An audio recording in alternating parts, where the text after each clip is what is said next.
ஒரு ஒரு இடத்துல ஒரு ஸ்ட்ரைக் நடக்குது, அந்த இடத்த நீங்க புரிஞ்சுக்கிட்டீங்கன்னா தான் அந்த பிரச்சனையை புரிஞ்சுக்க முடியும். ஒரு குரூப் வந்து வேலைக்கு போகாதீங்கிறது, ஒரு குரூப் வேலைக்கு போகுது.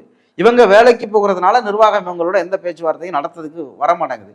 இவங்க டெய்லி ஒரே ஏரியாவில் ஒரே குடிசையில அவர் அங்க அந்த அந்த தெருவில் குடிசையில இருந்தா அவர் இந்த தெருவில் குடிசையில இருக்கிறாரு.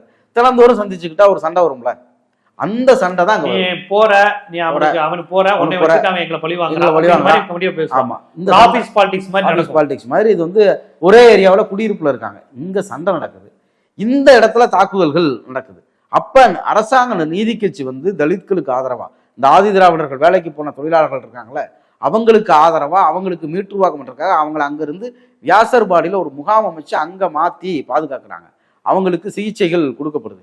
இப்ப இந்த இடத்துல இந்த தலைவர்களுடைய ஜாதியை சொல்லி தியாகராயரா, அவர் வந்து தேவாங்கு செட்டியார் சமூகத்தை சேர்ந்தவர், நடேசனார் அவர் முதலியார் சமூகத்தை சேர்ந்தவர், இதெல்லாம் பண்ணையார் கட்சி இப்படின்லாம் கேம்பெயின் பண்றது இருக்குல்ல,